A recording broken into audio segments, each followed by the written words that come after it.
l'idée de cette deuxième partie, c'est vraiment d'organiser un panel autour d'une des questions clés de la journée ou de l'après-midi, qui était vraiment la collaboration entre les acteurs de différentes sphères de la société, de différentes hélices de la société. Et donc, on a vraiment essayé de réunir un panel de personnes qui viennent de ces différentes hélices de la société. Donc, on a, je les prends en fonction de l'ordre de présentation dans les slides, mais qui est finalement l'ordre, on va dire, inverse à ce que vous voyez, en fonction de ma position. Donc nous avons tout d'abord Gregor Stangerlin, qui est directeur administratif faisant fonction et directeur participation citoyenne dans la direction stratégie et développement de la ville de Liège, et également chef du plan de cohésion sociale et plan de prévention à la ville de Liège. Donc là, on aura un point de vue territoire, collectivité locale, on va dire.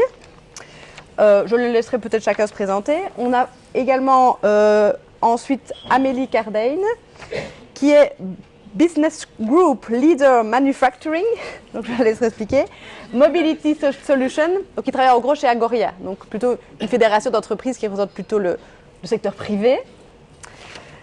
Ensuite, nous avons Pascal Fruquet, qui est doctorant à l'Université de Pau et qui travaille avec le professeur Carassus sur les Smart Cities, sur les territoires intelligents, avec une approche aussi beaucoup plus management et création de valeur publique. Merci d'être là aujourd'hui. Et finalement, nous avons Manon Jacob, merci d'être là avec nous, qui est account manager chez Give a Day. Donc Give a Day, c'est plutôt pour représenter la participation et la société civile. Give a Day est une plateforme d'engagement citoyen sur laquelle les ASBL publient gratuitement des appels à bénévoles. Donc l'idée, c'est de se dire justement sur un territoire, comment peut-on mobiliser la société civile. Et donc c'est un exemple tout à fait spécifique, mais de plateforme qui peut être utilisée pour faciliter peut-être des collaborations avec la société civile. Et donc, pour organiser le panel, moi je propose tout d'abord que chacun se repositionne un tout petit peu sans se présenter ce que j'ai spécialement dit, mais par rapport à cette question des collaborations et de la collaboration avec différents acteurs de différents horizons. En quelques minutes, peut-être faire simplement un tour de table pour commencer par rapport à ça. Oui. Oui, Gregor Stangerlin, peut-être donc pour me présenter, donc je suis de formation assistant social d'abord, et puis je fais une licence d'un doctorat en sociologie sur la question de l'engagement citoyen. Et maintenant, depuis une vingtaine d'années, j'ai exercé des fonctions de chef de projet à la ville de Liège, d'abord comme responsable de la rénovation urbaine d'un quartier à Saint-Léonard, et puis comme chef de projet du plan de cohésion sociale, qui c'est un dispositif qui vise à développer un plan transversal sur différentes questions urbaines en Wallonie, financé par la Wallonie, mais aussi avec les moyens de la ville. Donc ici, moi, mon positionnement est à la fois celui de quelqu'un qui est sur le terrain, concrètement, qui met en place des projets de coopération interinstitutionnelle, intersectorielle sur des questions sociales au sens large, sans-abrisme, accueil des migrants, mais aussi comme directeur de la participation citoyenne. Et dans cette mission-là, ma mission, c'est de faciliter la mise en place de processus de participation dans le cadre de l'élaboration, mise en œuvre du programme stratégique transversal, d'une part, mais aussi dans le cadre d'une série de plans qui visent à faciliter la transition, plan de mobilité, plan climat, et notamment les questions qui touchent à la transition énergétique. Voilà. Donc la question quand même de faire collaborer des acteurs et d'engager le citoyen est au cœur de beaucoup... Comme vous dites, c'est mon ADN. Voilà, quoi, de ton expertise. Ouais. Voilà. Amélie? Agoria, donc c'est une fédération d'entreprises. Pour donc pour redire ce que c'est une fédération, il y en a à peu près dans tous les secteurs. En général, les fédérations ont des noms qui ne disent pas du tout ce qu'elles font. Donc Agoria, c'est technologie, industrie. mais ça va des machines agricoles aux télécoms, en passant par les trains, les vélos, les bateaux, ça c'est mon domaine. Je vais expliquer après pourquoi je suis là peut-être. Et puis voilà, Essentia c'est la chimie. Un des derniers qui a changé de nom, c'était Confédération Construction, c'est MBuild. Et donc, que fait une fédération?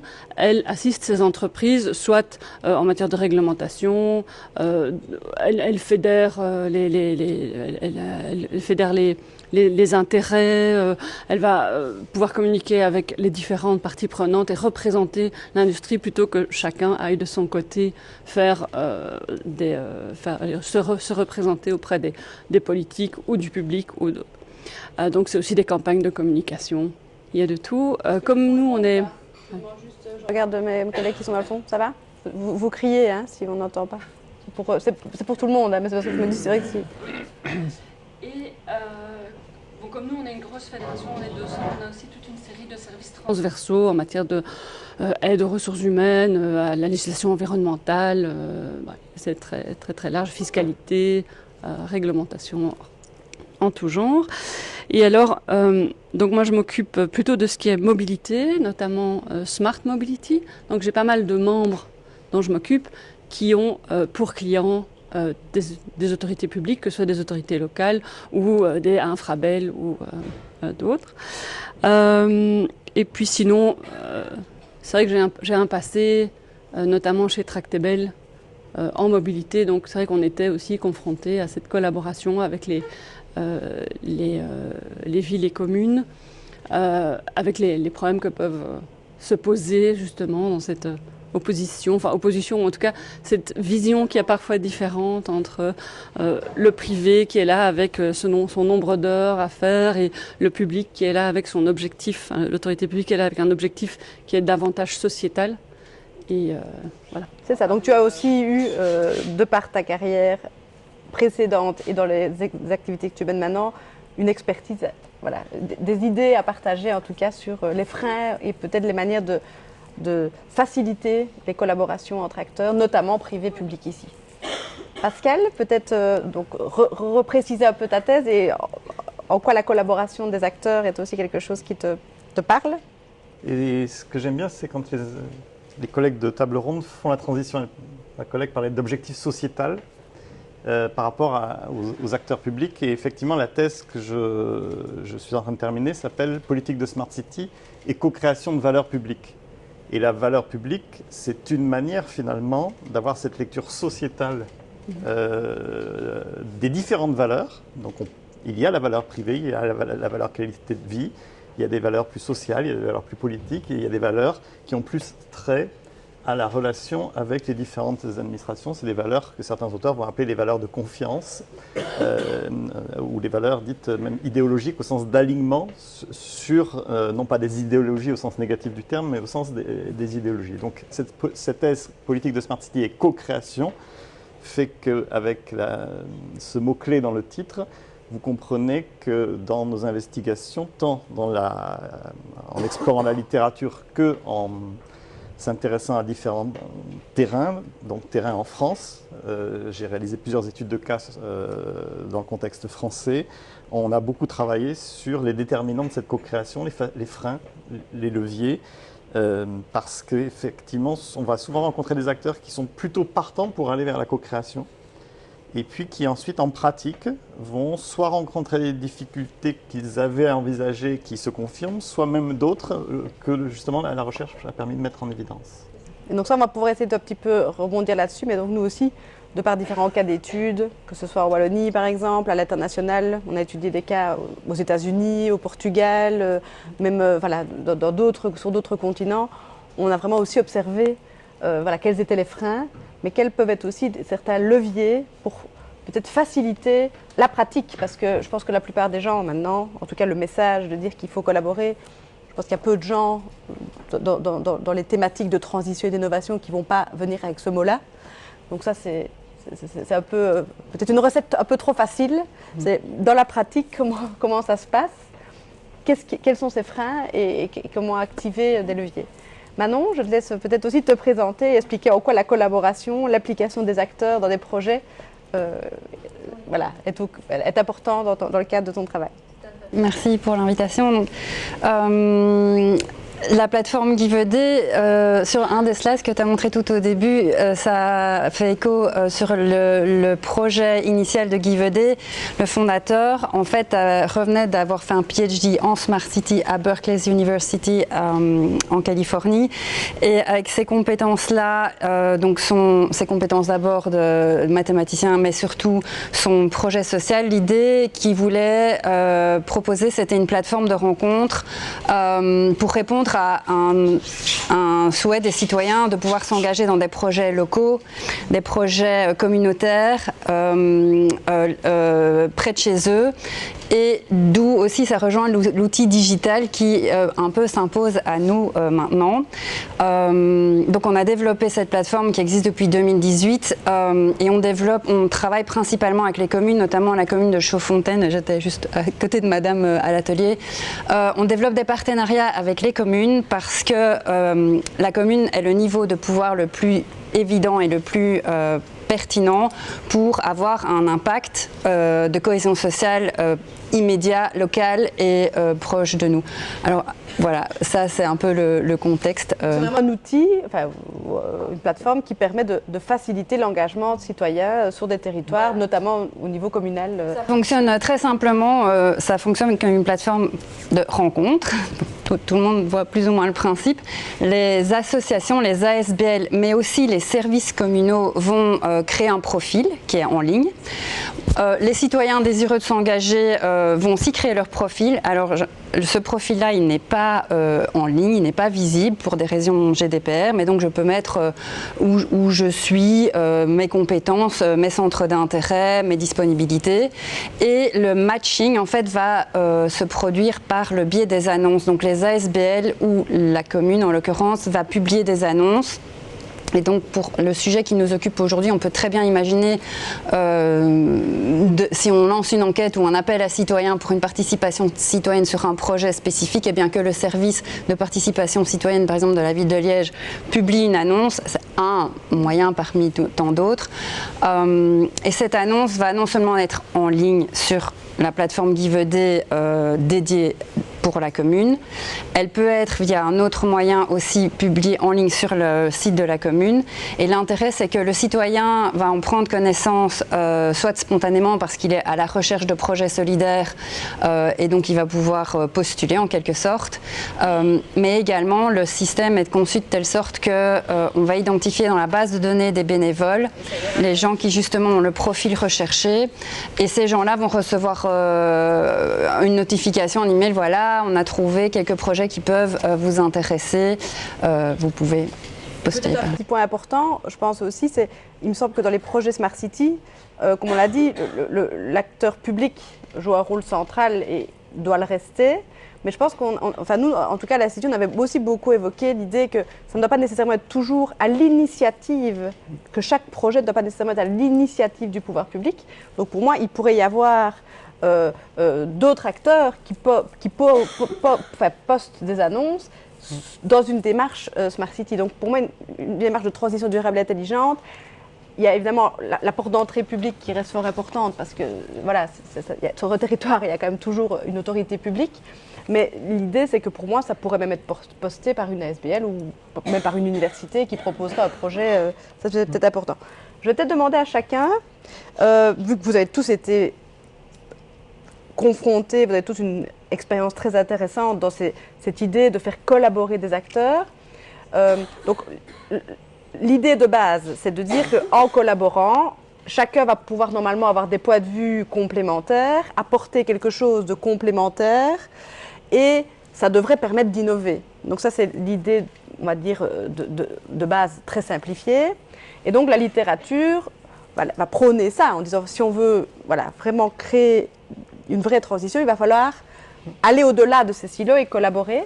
Maintenant, même la littérature ou la pratique dit, le problème, c'est que dans les faits, ce n'est pas les mêmes logiques d'action, ce n'est pas les mêmes langages.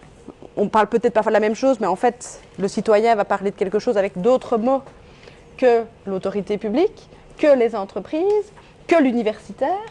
Et en fait, on dit peut-être un peu parfois tous la même chose, mais simplement pas avec le même langage. C'est pas les mêmes horizons temporels. Donc ça, il y a toute une littérature aussi qui parle sur le fait qu'en fait, les horizons temporels du privé, du public, de l'académique, du citoyen sont très différents. Donc il y a vraiment une sorte aussi de consensus pour dire, dans les faits, c'est compliqué. Et donc, est-ce que ça vous parle et quels sont les principaux freins que vous, dans vos expériences respectives, vous avez rencontrés?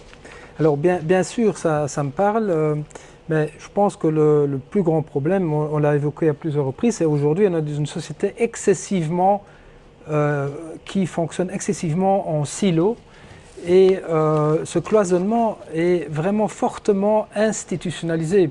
On le sous-estime d'ailleurs, et donc la conséquence de cette institutionnalisation des silos, c'est qu'effectivement on parle...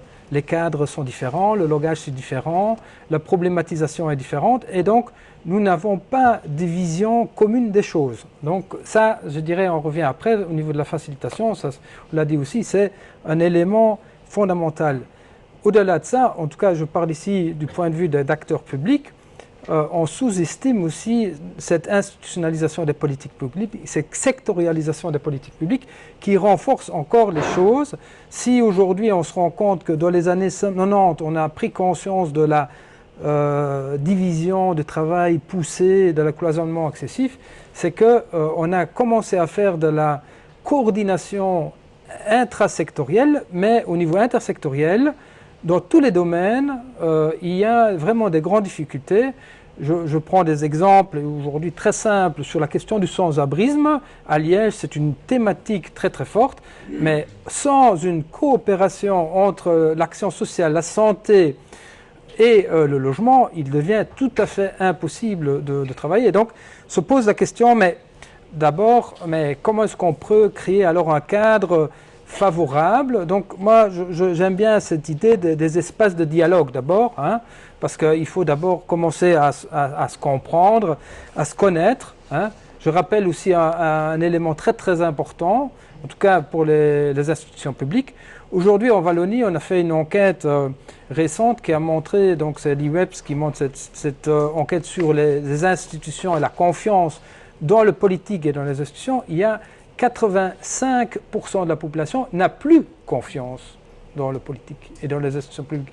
Donc c'est un gros problème. Donc il faut vraiment travailler là-dessus. Et donc moi j'ai envie de dire, oui, il y a pas mal de choses à faire, mais pour le moment, en tout cas, les priorités, j'ai envie de dire, sont d'abord internes ou focalisées sur les objectifs internes aux institutions, aux organisations, et pas focalisé vers le territoire et les citoyens. Et donc, du coup, je crois qu'il faut peut-être faire tout un travail déjà en interne pour voir comment est-ce qu'on peut aller vers une repriorisation de la coopération interinstitutionnelle et territoriale, parce qu'il est clair, comme on l'a dit, mais par rapport à des enjeux complexes, on a besoin de compétences et multiples, et donc la coopération avec le privé, avec les citoyens est indispensable. On le voit d'ailleurs, les projets qui fonctionnent bien sont des projets qui engagent, qui fonctionnent d'une façon intégrée, quoi, hein, qui permettent de faire ça. Et donc, ce qu'on peut effectivement espérer, au-delà de ces espaces de dialogue, alors il faut peut-être réfléchir alors à des cadres à créer pour faciliter cette coopération. Il y a en Belgique, ici, si je parle de la position de la ville, donc on est dans une ville, dans une métropole, mais sans cadre de politique métropolitaine, ça commence à être compliqué. Si on veut faire de la coopération au niveau de l'arrondissement par la conférence des bourgmestres, je pense qu'on n'est pas sauvé. Donc il faut vraiment essayer de réfléchir comment reconsidérer la supracommunalité, mais aussi s'ouvrir, ouvrir et démultiplier les démarches. Donc il y a des choses qui se font, mais après il faut devenir concret. J'aime beaucoup l'idée, le consensus, ça je pense qu'il est là. On se rend compte, il faut avoir une vision commune, travailler ensemble, etc. Mais même si on est d'accord là-dessus, il faut opérationnaliser des choses. Et faire des choses concrètes ensemble, et moi je crois beaucoup à ça. Et maintenant je cède la parole parce que bon, après on doit la facilitation. Donc tu essaies de ramener vers ça. Donc, en fait, ce que tu essayes de dire, enfin ce que tu dis très bien, pardon, ce que tu as voulu, parce que j'essaie juste de renvoyer ça veut dire, ce que tu as dit, c'est qu'il faut créer de la transversalité déjà dans les administrations, et donc que les départements parlent réellement entre eux, parce que je pense que la question de la transversalité aussi, c'est un mot que tout le monde a à la bouche, à mon avis, mais est-ce que dans les faits, ça ne se fait pas spécialement? Et au-delà de ça, créer des lieux d'échange, des espaces vraiment de dialogue entre les acteurs, et alors innover aussi au niveau réglementaire et institutionnel. Tout à fait. Et donc, vous, avec une expertise plutôt privée, comment réagissez-vous par rapport à ce que vient de dire Grégoire? Donc, moi j'ai mon expérience, mais j'ai aussi consulté nos membres pour avoir leur avis sur comment ça se passe maintenant et comment il faudrait améliorer les choses. Et c'est vrai qu'ils sont dans l'idée davantage de co-créer et ils peuvent plus arriver comme ça avec une solution toute faite parce que effectivement, chacun a sa plateforme, chacun a son historique. Mais il y a encore une méconnaissance du privé par rapport au public et du public par rapport au privé. Parce que les premières choses qu'ils disent, c'est lourd, c'est administratif, on n'a pas les bonnes personnes autour de la table, ils ne se rendent pas compte qu'on a toujours plus d'heures à prévoir, etc. Et là-dessus, moi j'avais envie de répondre, oui mais c'est pas nouveau. C'est pas nouveau, les marchés publics, les contraintes, l'administratif, et quand on met des subsides là-dessus, c'est encore plus administratif. Et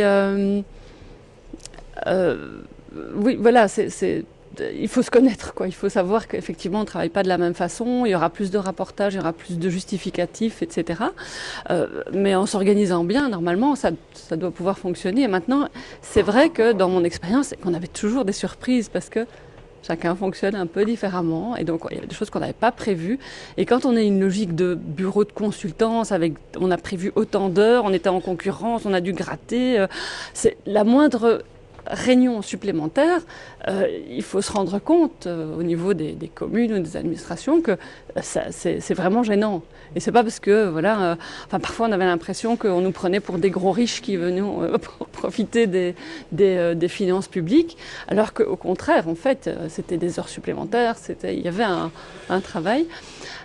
Maintenant, comment éviter ça? C'est probablement en amont, mais vraiment bien en amont, prendre du temps sur voir ce qui existe et avoir une expertise aussi au niveau des autorités locales, une bonne expertise gestion de projet, en plus de l'expertise du contenu. Donc il faut savoir de quoi on parle. Et il y a des cas où on a co-créé parce que nous-mêmes, on n'était pas certains. On venait avec, par exemple, un nouveau logiciel qui avait été développé pour estimer le trafic de livraison dans une rue sur base des commerces présents, du type de commerce, les codes NACE, enfin bref, il y avait des logiciels qui étaient développés, mais on était nous-mêmes en recherche. Et là, on était tombé, c'était à la région bruxelloise, sur des gens qui étaient prêts à risquer avec nous de tester le système et qui étaient finalement très contents, mais voilà, on était d'accord de prendre du temps pour ça. Donc pour rebondir peut-être sur l'échange déjà entre le public et le privé, donc c'est de nouveau apprendre à se connaître. Je pense vraiment pour avoir expérimenté longtemps, depuis une quinzaine d'années aussi, des échanges dans les deux sens, parce que je pense que d'une part, l'acteur privé a peut-être tendance à dire voilà c'est lourd et il faut les faire monter en compétences, donc ça c'est aussi quelque chose, il y a une partie évidemment vraie. Et en même temps, l'acteur privé a tendance à arriver un peu avec des gros sabots, sans toujours analyser vraiment les besoins réels de l'acteur public. Et donc, si lui ne se remet pas en cause aussi, je pense que le dialogue sera difficile. Mais donc, c'est en se rencontrant, en partageant, que je pense que ça facilite les choses. Je rebondis peut-être sur le citoyen, comme ça, Pascal, je te laisserai. Donc, du coup, voilà, donc là, il y a déjà des acteurs plutôt qui vont mener des projets sur le territoire. Mais alors, comment est-ce qu'on engage le citoyen? Et donc, il y a l'exemple de la plateforme. Est-ce que vous avez des exemples de freins, des exemples de situations où on a difficile à trouver un citoyen à engager? Pourquoi le citoyen ne s'engageait pas sur certains projets? Je vais prendre ça du point de vue vraiment du bénévolat pur et simple, pas spécifiquement dans ce contexte-ci, mais un bénévolat qui va fonctionner, qui va être gratifiant pour les deux parties, c'est un bénévolat qui viendra de la part du bénévole. C'est un premier point à garder à l'esprit. Si vous allez chercher des bénévoles, c'est vous qui êtes en demande et dans une relation qui est non rémunérée. Précisément, quel est le moteur, qu'est-ce qui va motiver un citoyen à s'engager sur un projet bénévole quel qu'il soit? C'est parce que le projet l'intéresse, c'est réaliste, c'est concret pour lui. Il va avoir des moments sociaux, c'est-à-dire il va rencontrer des gens, il va pouvoir échanger. Et ses compétences personnelles vont pouvoir être valorisées et mises au profit, dans le bon sens du terme, d'un projet.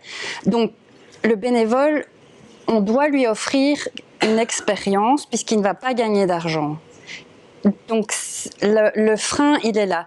C'est quand on va lancer une initiative comme celle-ci, comment est-ce qu'on va aller trouver ses motivations, ses compétences chez des gens qui vont se dire « Ok, moi je vais donner, je sais pas, 3 heures par semaine à ce projet. » Alors là, je réfléchis tout.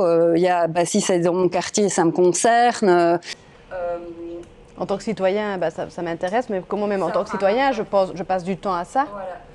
Il faut que l'impact soit mesurable aussi, c'est-à-dire que si on le fait venir et qu'on parle une fois, et puis qu'on reparle, et qu'on fait que parler, et qu'au bout de 6 mois, en fait, il n'y a rien de concret, on n'a pas le sentiment que notre participation a été utile, on va... Et alors, encore un point que nous, on essaie sur lequel on essaie de sensibiliser les ASBL en général, mais les gens qui collaborent avec des bénévoles, c'est la valorisation et la gratification et les remerciements. Donc, à un moment donné, comme je répète, il n'y a pas de rémunération. Il faut prévoir un moment pour valoriser ce que vous avez fait. C'était génial. Grâce à vous, on a réalisé ceci. On avait fixé des objectifs. On les a atteints. En fait, c'est une gratification humaine et sociale, et c'est le moteur de base du bénévole. Et je voulais juste un tout petit point qui est un peu différent, mais par rapport à ce que Madame disait sur la différence entre public et privé, sur des partenariats. Nous, on développe des partenariats avec des boîtes privées et avec des communes. C'est la notion justement de project manager, et c'est un point que tu évoquais aussi, qui va donner le mandat clair à cette personne de réaliser ces projets. Et c'est un peu parfois le cas dans les communes. Le bénévolat, nous, le projet global qu'on propose de politique intégrée de bénévolat, il faut que la commune se l'approprie et il faut qu'il y ait une volonté politique derrière de mettre quelqu'un là-dessus. Je pense qu'on revient sur quelque chose, et puis je cède la parole à Pascal avec son expertise française et tout ce qu'il a lu. C'est un élément qui a été mentionné aussi par Pascal Carassus, mais qu'on a déjà évoqué nous aussi à plusieurs reprises. C'est que le plus gros danger, c'est de faire semblant... parce que ça, c'est ça, moi je pense, que j'observe quand même depuis 10 ans, c'est de créer des attentes, en fait, de mettre les gens ensemble, de créer des attentes en se disant on va collaborer, on va collaborer, on va collaborer. Et alors les gens, en fait, ils viennent. Il y a des réunions, mais en fait, ils se rendent compte que ça n'avance pas et qu'on discute beaucoup. Et donc là, comme le disait le professeur Carassus tout à l'heure, en fait, on fait plus mal que bien. Parce qu'en fait, les gens, au début, qui avaient peut-être un peu d'engagement et de motivation pour ce projet-là, ils sont venus, mais ils se disent ça sert à rien, en fait, c'est esthétique. Et donc moi, ça sert à rien. Et donc, ils sont presque plutôt adversaires au projet dans un deuxième temps. Donc, ça veut dire que tous les aspects, et c'est ça aussi un peu l'ADN du projet du Smart City Institute depuis le début, donc tous les aspects gestion, mais au sens opérationnalisation, concrétisation, mise en place de projets, mesure des impacts qu'on a réellement eus, ajustements, qui sont des bases dans une école de management au sens large du terme, sont essentiels. Parce que sinon, en fait, on reste à discuter de belles idées, mais on fait plus mal que bien vu qu'on n'arrive pas à les mettre en place et à les gérer concrètement. Donc c'est vraiment aussi ce qui fait partie de l'ADN de tout notre projet. Pascal, je te laisse réagir par rapport à ce qui a été dit et par rapport à ce que tu as vu aussi dans la littérature et dans tes cas en France. Je vais rebondir en fait sur ta dernière intervention dans laquelle je me reconnais complètement, cette question des résultats sur lesquels il faut réunir les personnes et sur lesquels il faut être capable de les réunir aussi pour en discuter. C'est-à-dire que la discussion des résultats, c'est la phase 4, évaluation de nos modèles communs, puisqu'on a des approches vraiment qui se rejoignent. Et c'est ce que certains auteurs appellent même la co-évaluation. C'est-à-dire que, et je suis très intéressé par ce que vous décriviez à l'instant, et je trouve que vous mettez le lien sur le doigt, pardon, c'est le mot lien qui venait, vous mettez le doigt sur le mot lien, sur cette question du lien qui est importante, sur cette question de l'humain. Et je pense que là, d'ailleurs, en tant que chercheur en management, on a à se nourrir d'autres collègues qui vont travailler, je pense en psychologie, en sociologie, qui vont travailler sur ce qui va créer les attachements au sein d'un groupe. Et donc cette dimension-là de l'humain dans la co-création, co-évaluation, co-création, elle va être importante. Mais elle reboucle avec quelque chose qui est un point récurrent dans mes résultats, dans ma recherche, c'est la question des ressources. Et la question des ressources, elle a déjà commencé d'être posée. Je suis sûr que tout le monde, en m'entendant dire ressources, a pensé euros. Et je ne vais pas parler que d'euros. C'est-à-dire que, en fait, ressources, c'est vraiment les ressources au sens, ça rejoint l'intervention de David Carassus tout à l'heure, déjà de qui est responsable de quoi. Donc dans cette logique de segmentation, de mise en responsabilité, de dire quelle est la ressource qui s'occupe de cela. Ensuite, ces ressources, effectivement, là, ça peut rejoindre les euros en termes de disponibilité.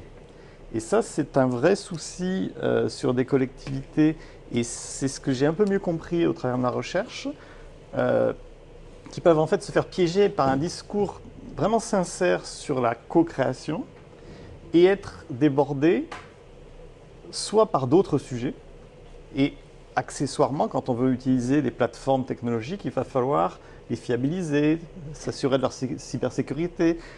Ça reste de l'informatique quand même, tous ces aspects-là. Et ça, c'est aussi un des points que je mets en avant dans la thèse, c'est que l'on a trop tendance en matière de Smart City à très vite partir sur les grandes idées, les grands résultats, les résultats désirés, comme disent certains auteurs, en oubliant de se poser très concrètement la question de on va faire quoi, avec qui et sur quel type d'outils. Et souvent, pour avoir dans la première vie professionnelle beaucoup de vécu dans la relation avec les fournisseurs, le malentendu naît de cela avec le fait que les différentes étapes pour fiabiliser une solution vont être plus ou moins bien prises en compte par l'acteur public. Donc ça a des impacts forts sur la ressource. Et la ressource, c'est également la ressource qui se fait prendre elle-même au piège de la co-création, au sens, et là je vais vous citer un verbatim que j'aime bien dans mes rencontres avec un directeur général adjoint, qui me parle de tout le travail qu'ils ont fait pour mettre en relation, dans le cadre d'un copie d'inclusion numérique, les acteurs de l'inclusion numérique, les acteurs de l'économie circulaire, pour faire des liens entre les besoins d'inclusion numérique, les besoins en termes de filières de recyclage des équipements informatiques, et qui me dit, on multiplie les partenariats, on multiplie les initiatives, c'est hyper intéressant, mais là, on arrive à un certain plateau et on n'arrive pas à aller plus loin. Et ça, c'est important de l'entendre. C'est-à-dire qu'effectivement, cette question de la ressource, il va falloir calibrer, et là je rejoins ce que tu disais Nathalie, c'est donc du coup s'assurer de ne pas annoncer trop de choses par rapport à cet élément-là. Et pour terminer sur cette question de la ressource, qui me semble centrale, ce que je veux dire encore ici, c'est qu'elle est tout niveau hiérarchique confondu. Et ça, c'est quelque chose de très intéressant issu de mes observations, c'est qu'on va souvent penser à des métiers en tension dans ce type de projet. S'il y a trop de développement technologique, derrière, ça va être plutôt les métiers en charge de la fiabilisation du SOC SI. Si on est sur des évolutions de certains métiers liés à la digitalisation, on peut avoir des transformations de métiers. Mais on va oublier justement trop souvent les métiers de manager, intermédiaire, les métiers de manager au niveau du top management, des directeurs généraux adjoints. Et on va oublier aussi que pour avoir un leadership politique sur des projets, il faut la disponibilité du leader politique.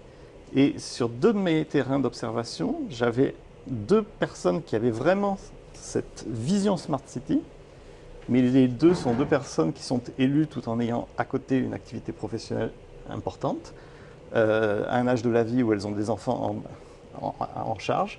Et du coup, ce rôle de leader politique dont on a besoin pour faire vivre le projet se perd également. Donc c'est vraiment quelque chose qui doit être lu en permanence et à tous les niveaux de la hiérarchie.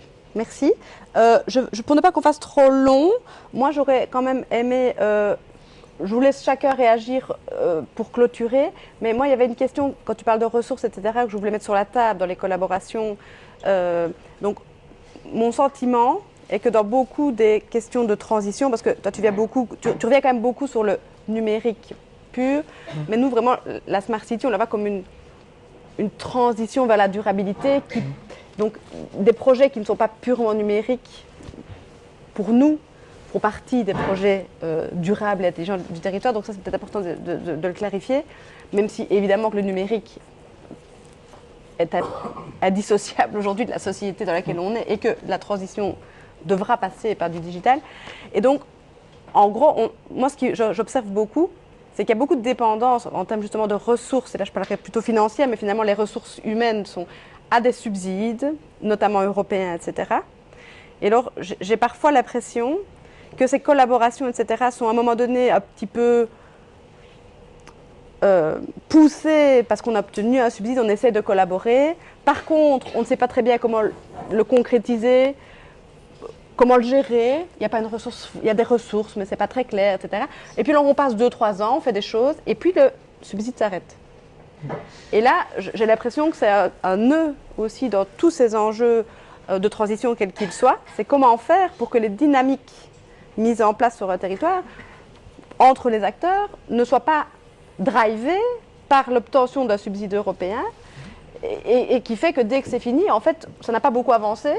On a beaucoup parlé, il y a eu quelques petites ressources, mais en plus, il n'y a plus d'argent maintenant, donc on ne fera même plus rien.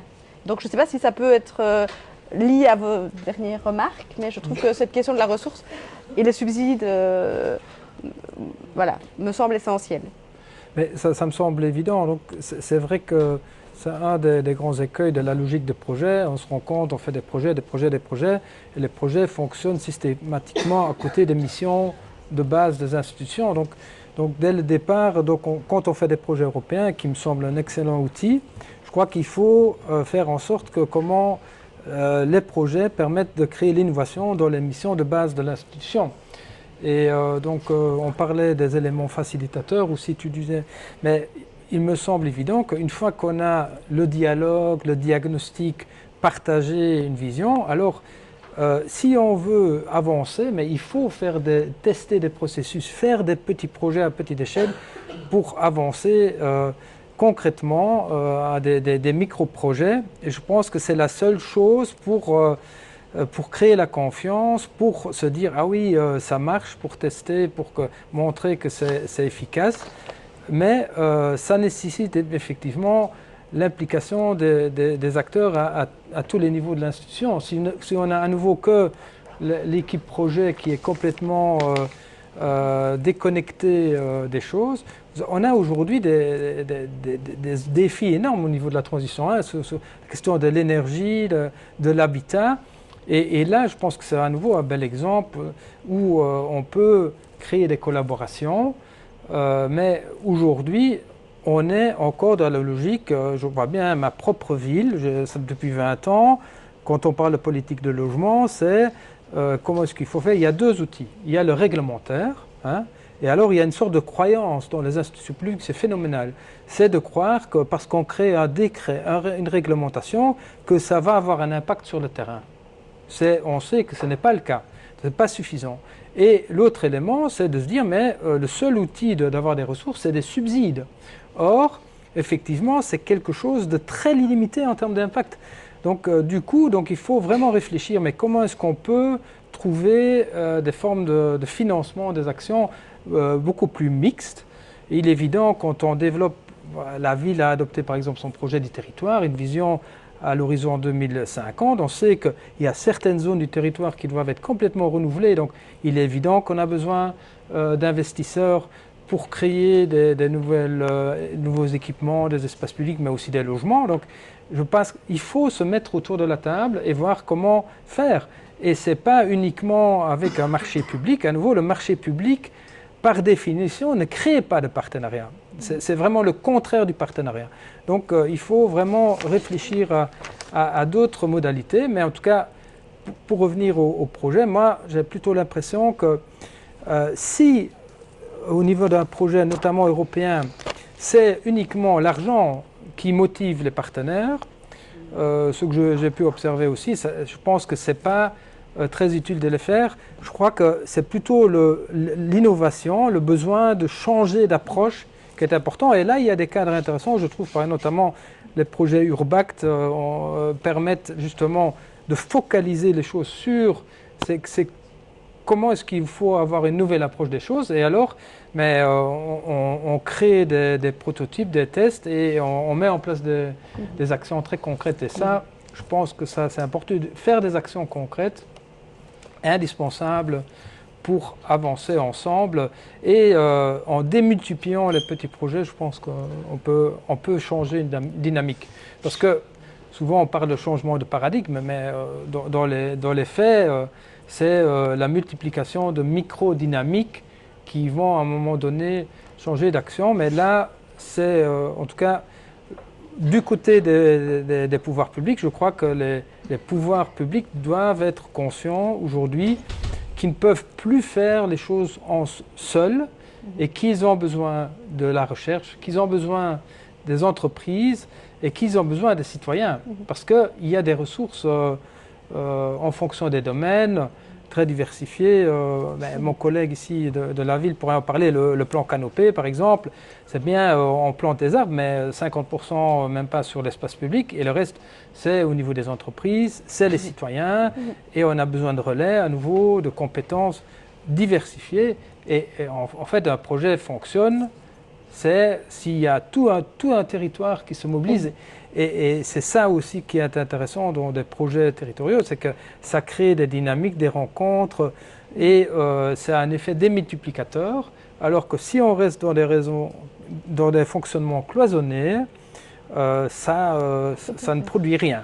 Je laisse peut-être chacun réagir, parce que je vois qu'il est 54, mais donc en gros, je laisse chacun réagir par rapport à tout ça. Donc, mais qu'il y a été des choses aussi qui ont été évoquées tout à l'heure par rapport, je redis les mots, comme ça vous pouvez même en prolonger, mais le côté, faut faire attention que ce ne soit pas en parallèle, et David Carassus l'évoquait aussi, donc si c'est pour avoir des projets tous en parallèle parce qu'on a des financements et qu'on travaille en parallèle là-dessus avec une équipe projet, mais que c'est pas, et tu l'as bien de le dire, intégré quand même un petit peu stratégiquement au reste, en fait, il faut peut-être mieux pas le faire, enfin je veux dire, parce que alors on perd...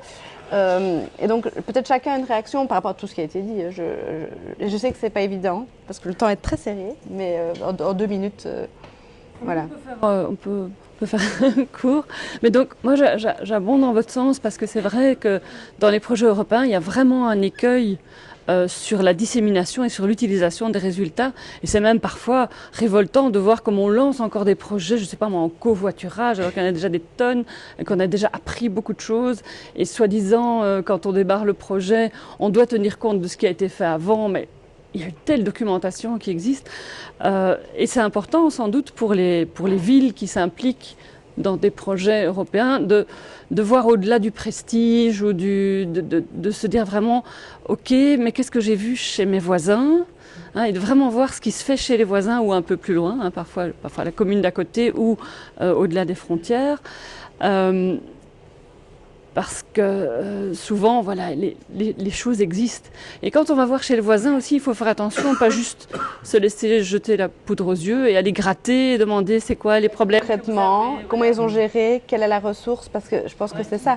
Sinon, c'est du discours et c'est de nouveau de l'esthétisme qui est renvoyé par les autres. Vous avez l'impression que c'est bien, mais c'est petit à petit. Oui, c'est ça. Et alors on vise uniquement, comme disait le professeur avant, on vise uniquement l'outil parce qu'on le voit chez les autres et on ne prend pas en compte tout le prérequis qu'il y a eu, tout le travail qu'il y a eu, notamment de aussi creuser ce qu'on a l'impression qu'on voit ailleurs, parce que je pense aussi qu'il y a plein de best case, etc. Mais si on creuse, voilà. Peut-être, je laisse peut-être Manon, comme ça le dernier. Très court, parce que c'est moins mon sujet, mais autant le niveau européen, je pense, est essentiel et on a de la chance de pouvoir compter là-dessus. Autant je reviens sur pas le micro, mais le local, c'est-à-dire que qui mieux que les gens qui vivent là connaissent les réalités du terrain. Je pense qu'à un moment donné, les pouvoirs publics peuvent se tourner et ouvrir leurs yeux sur le réseau des associations et sur tout ce que les associations lancent. Parce que les associations sont portées par des gens hyper motivés, compétents, et qui sont la plupart du temps bénévoles et qui connaissent en fait la thématique spécifique, quel que soit le sujet. Et donc, et ce sont des citoyens. Et avec GiveD, on développe vraiment un écosystème où finalement chacun a son rôle. Les entreprises privées, on a un partenariat avec la Commission européenne, avec les villes, mais on met le citoyen au centre parce que quand on organise une journée de social team building, c'est des employés, mais en fait c'est des gens, c'est des citoyens qui vont revenir avec cette expérience dans leur vie quotidienne. Donc, regarder ce qui se passe au niveau associatif sur une commune peut déjà être extrêmement enrichissant. Merci. Et peut-être le mot de la fin, Pascal, par rapport à ce que tu as observé dans ta thèse, comme ça je clôturerai parce que je vais inviter encore une personne à clôturer l'après-midi. Un mot de la fin en expliquant peut-être pourquoi nous, dans notre approche de politique de Smart City, on met l'accent sur la dimension système d'information, absolument pas pour exclure toute la dimension justement centrée sur l'humain, le lien, et au contraire, puisque la thèse est placée sous je le disais, sous l'ancrage théorique de la valeur publique, mais parce que finalement, une de nos observations, c'est que le système d'information a aussi ce côté caractéristique d'être structurant et que globalement, le numérique est à peu près dans toutes les fonctions du management et de la gestion urbaine, parfois d'ailleurs de façon inutile, parfois de façon lacunaire, à contrario, et qu'à contrario, souvent ça se passe par des phénomènes de gadgets, où on a vu dans le dernier congrès, le dernier salon, le super truc, qui en fait, par une approche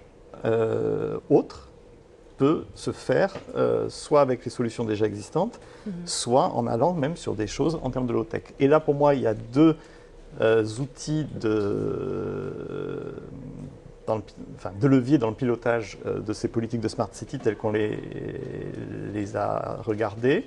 C'est l'alignement stratégique avec toutes les autres politiques publiques de la collectivité. Et là, on revient à ce que vous disiez, faire se parler les gens.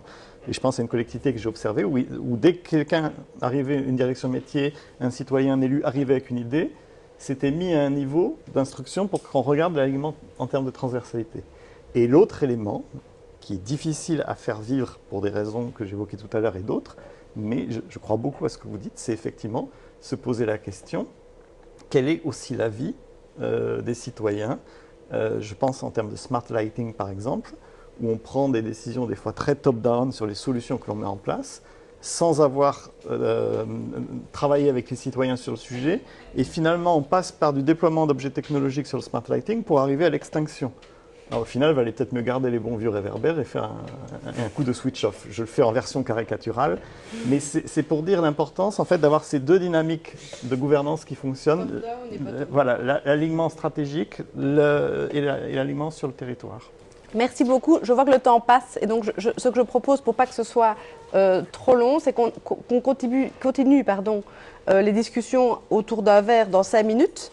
Je vais juste clôturer la journée et inviter la conseillère Smart Région à dire quelques mots suite à la journée. Donc je vous remercie. Merci beaucoup pour vos échanges.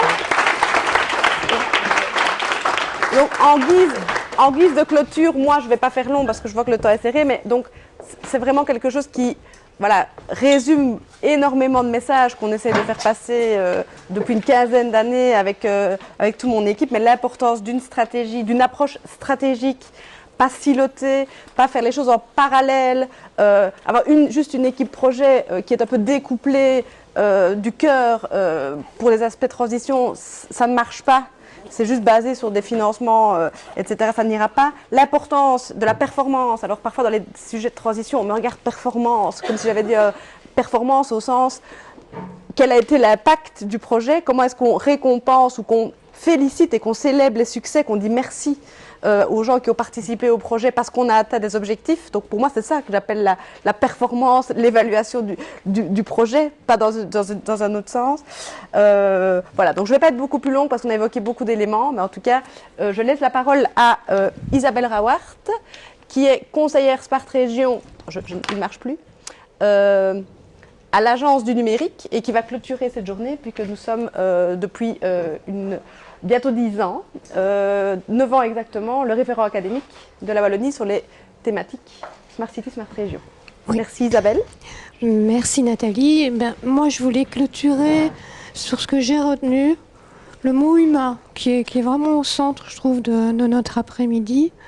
Les vrais gens, comme on a entendu, pour se dire que les défis et tout ce que ici les gens ont exprimé, c'est le besoin du retour au local, le besoin aussi exprimé de la proximité, de l'accompagnement du terrain, de constater que les défis et les bonnes surprises parfois viennent toujours aussi de l'humain, de choses qu'on ne maîtrise pas de la technologie, mais qui sont parfois surprenants, qui peuvent changer, être contradictoires d'un projet à l'autre. Alors l'humain à tout niveau, dès le départ, il faut préparer en amont l'utilisateur, qui est souvent le citoyen, bien avant. Il faut qu'il soit présent dans la mise en œuvre, il faut qu'il soit présent évidemment pour utiliser par la suite. Pour autant, on n'oublie pas la partie décideur qui doit être associée. On n'oublie pas la nécessité de chef de projet liée à la compétence. On revient sur la formation, l'accompagnement. Ce que j'ai aussi retenu, c'est un besoin certes local, mais avec un besoin croissant d'échange, de mutualisation, de partage. Et je dis bien croissant, pas qu'au niveau du projet en tant que tel, mais dans la poursuite de l'ensemble des projets au sein d'un territoire. Et là, on n'a pas encore toutes les clés. Parce que dans les processus organisationnels divers et variés, notamment les marchés publics, on manque de souplesse. Donc c'est comment au niveau de tous les acteurs ici présents, on inventerait un nouveau modèle pour avoir davantage de souplesse dans la collaboration, avec aussi quelque chose qui est réclamé de plus en plus, c'est d'associer diverses compétences. On a cité dans certains ateliers justement les centres de recherche qui devraient aussi davantage collaborer, et les entreprises où là on n'est pas encore à un niveau non plus d'inventivité qui nous permet de faciliter cette lourdeur qui est imposée par les marchés publics, mais qui reste nécessaire dans la suite des projets Smart City. Donc vraiment retenir tout ce dont on a parlé, de tout sauf de la technologie, clairement. Je crois aussi que la co-création, c'est un mot qu'on doit retenir et qui doit être mis en avant aujourd'hui, et que, en fait, tout part des bonnes volontés de gens passionnés qui se réunissent, venant d'horizons différents, pour essayer de faire bouger les lignes à tout niveau, et des lignes qui sont bien statiques, avec des contraintes politiques et budgétaires toujours plus importantes. Mais je crois que voilà, beaucoup, avec la bonne volonté, on y croit et on y arrive, on progresse. Donc juste peut-être pour rebondir là-dessus, pour un message même positif, je pense qu'il y a quand même une vraie évolution. Donc il y a 15 ans, quand on disait multidisciplinarité, transversalité, co-création, c'était déjà des mots un petit peu, voilà, mais on était quand même vu comme un pionnier. Maintenant c'est partout. Enfin, tout le monde le dit, partout où on va. Maintenant, donc, il y a un consensus, mais il faut voir comment on va le mettre en œuvre et concrétiser ça. Et comme le disait aussi bien le professeur Carassus que Grégoire, pas que ce soit des choses qui soient trop au niveau d'une ombrelle ou d'un discours qu'on a, c'est comment on fait pour qu'on arrive à traduire ça quand même concrètement aussi en projet concret qu'on opérationnalise ensemble. Donc ça, je pense que c'est vraiment les mots-clés de la journée. Je terminerai en remerciant déjà les orateurs, les invités au panel, mes collègues et les experts qui sont partis déjà mais qui ont animé les ateliers, l'équipe qui a organisé, et notamment Pauline, mais que je ne vois pas là, mais qui a été à la manœuvre de toute l'organisation de l'événement depuis quelques mois. Aussi, bah, évidemment, nos sponsors, donc on a un subside. Et alors, je vais appeler, mais je vous laisserai tous déjà aller au drink qui est au 3e étage, si vous le souhaitez. Je vais appeler les différents intervenants, invités, pour leur remettre une petite boîte de chocolat de Benoît Nian, qui était voilà, le sponsor plutôt gustatif de l'après-midi. Voilà. Donc, merci à tous.